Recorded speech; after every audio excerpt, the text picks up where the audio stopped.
Cool, done. Thank you, bye.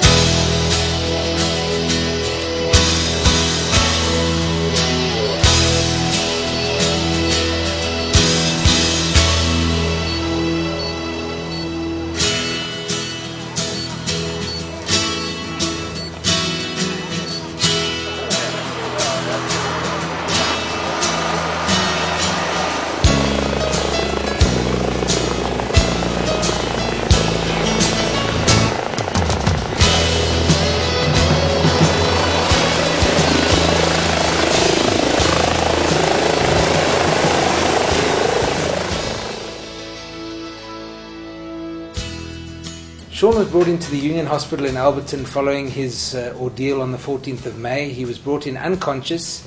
He had multiple injuries, a severe polytraumatized patient. He was resuscitated very quickly there at the Union Hospital and stabilized and taken straight through to theatre by colleagues of mine who operated on him right through the night and managed to stabilize his condition in the intensive care afterwards. What struck them was a horrific hole in Shaun's back, about bigger than the size of a football, where his entire spine was sticking out. It was broken in many places down the bottom. His pelvis was shattered, his hips were dislocated, and he had ripped off some of the nerves that supply various parts of his lower body, and he was bleeding profusely. He'd also managed to rupture his spleen inside his tummy, and so needed to be opened up by one of the general surgeons who removed his spleen and sorted out various other parts of bleeding inside his abdomen. All in all, Shaun was incredibly lucky to be alive, and he'd really received excellent treatment at the Union Hospital. He was then stabilized in intensive care and ventilated for about a week before he had to be transferred to the Johannesburg Hospital to Folleteng. We had to perform surgery on his pelvis to stabilize that, and he had traction going through his leg, which was trying to keep his hip in a reduced position, because due to the infection we couldn't stabilize it internally with plates and screws and things that we would normally do, because that infection would then involve those plates and screws and cause even more problems. This is a big frame that sits out on the front of the body with pins going down into the bones and helps to stabilize the spine and prevent it moving around. So our hands were a bit tired, but things went luckily very well. He'd also broken both ankles, which were also fixed at the Union Hospital on the night that he came in. So that was a bit of a marathon session there. Unfortunately at that stage, because of the serious injuries he'd he'd actually acquired a terrible infection called MRSA, which stands for methicillin-resistant Staphylococcus aureus.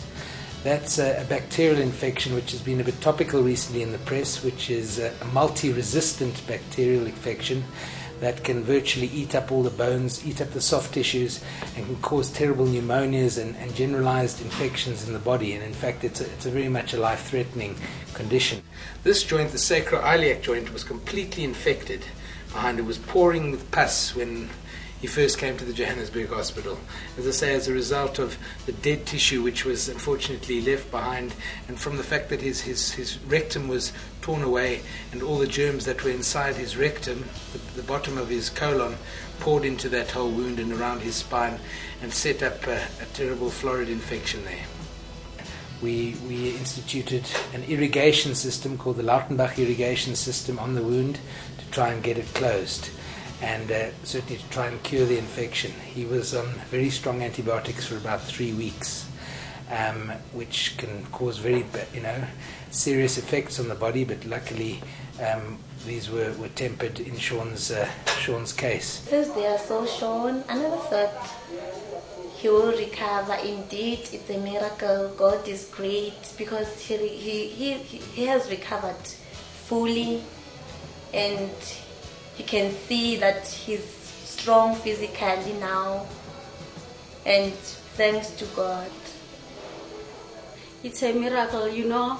Shaun was like a very critical patient in the hospital, but in 2 weeks' time he looked a very well patient in all of them.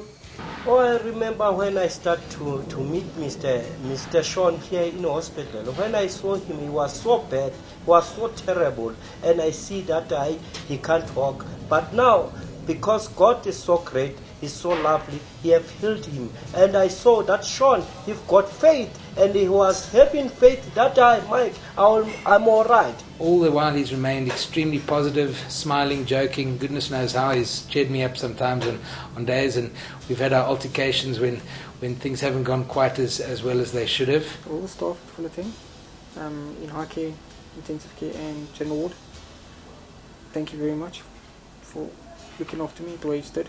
I really appreciate it. Words can't explain what it means to me. To my doctors, special thank you. If it wasn't for you, I wouldn't be here. Shaun has been doing extremely well, and in fact his own body has helped remarkably in closing up that wound, going from the size of a football to virtually the size of a large grapefruit. And he's